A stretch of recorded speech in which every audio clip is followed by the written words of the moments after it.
গেল ৮ বছরে বাংলাদেশে আসা ১২ লাখ রোহিঙ্গার মধ্যে একজনকেও দেশে ফেরাতে পারেনি জাতিসংঘ। উল্টো ক্যাম্পে বেড়েছে কয়েক লাখ রোহিঙ্গা শিশু। আবার গত ৬ মাসে লাখ ছাড়িয়েছে নতুন অনুপ্রবেশের সংখ্যা। মাঝে মধ্যে আরও নতুন রোহিঙ্গাদের আশ্রয় দিতে জাতিসংঘের অনুরোধ পায় বাংলাদেশ। এই যখন অবস্থা, তখন বাংলাদেশে আসছেন জাতিসংঘের মহাসচিব অ্যান্টোনিও গুতেরেস। কিন্তু তিনি তার আগেই সিদ্ধান্ত দিয়েছেন রোহিঙ্গাদের জন্য খাদ্য সহায়তা জনপ্রতি $12.5 থেকে কমিয়ে $6 করতে। জাতিসংঘের এই ঘোষণায় ক্ষুব্ধ রোহিঙ্গা নেতারা বলছেন তাদের কোনো সহায়তা দরকার নেই, দেশে ফেরার ব্যবস্থা করে দিলেই হয়।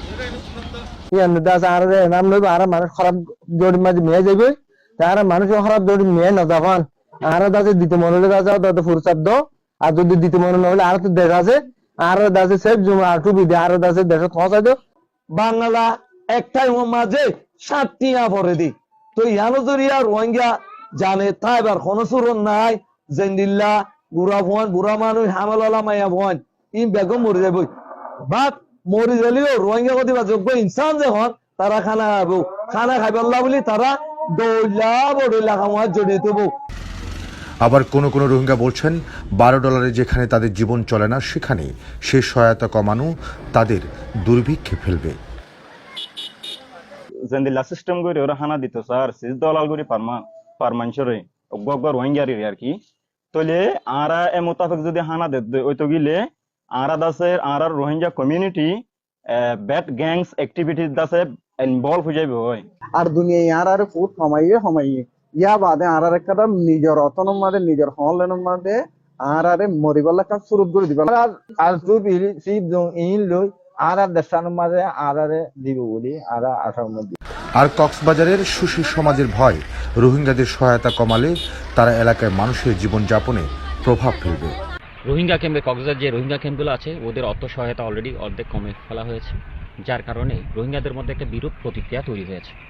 এই বিরূপ প্রতিক্রিয়ার কারণে আমরা যারা লোকালি বসবাস করি তাদের মধ্যে একটা ইফেক্টিভ সাইড দাঁড় হয়ে যেতে পারে, অপরাধ কর্মকাণ্ডে জড়িয়ে যেতে পারে। রোহিঙ্গারা বিভিন্ন ধরনের অপরাধের সাথে আমাদের শ্রমবাজার দখল করতে পারে, বিভিন্ন ধরনের ইফেক্টিভ সাইড অলরেডি দাঁড় হয়ে গেছে। তো আমাদের যারা অনুদাতা গোষ্ঠী আছে তাদের কাছে অনুরোধ থাকবে এদের সহায়তা যাতে বাড়িয়ে দেওয়া যায়, তাহলে অপরাধ কর্মকাণ্ড একটু একটু কমে যাওয়ার সম্ভাবনা আছে। না হয় ফিনান্সিয়াল যে ক্রাইসিসটা ওদের মধ্যে হবে, ফিনান্সিয়াল ক্রাইসিসের মধ্যে পড়লে কিন্তু আমাদের যে অত্র এলাকায় যারা আমরা বসবাস করি তাদের মধ্যে ইম্প্যাক্টটা চলে আসে। শরণার্থী বিষয়ক কমিশনও জাতিসংঘের সিদ্ধান্তে চিন্তিত। কমিশনার বললেন রোহিঙ্গাদের ম্যানেজ করা কঠিন হবে। এখন সেটি হয়ে যাচ্ছে আপনার ½ $6 এবং তাতে করে তাদের পার মিল কস্ট পড়বে $8 মাত্র। তো এমনিতে হিমশিম খাচ্ছিল, এখানে সিভিয়ার ম্যালনিউট্রিশনের রেট ভেরি হাই, সেটি এখন বাড়বে, তাদের হেলথ নিউট্রিশনের উপর ব্যাপক প্রভাব পড়বে এবং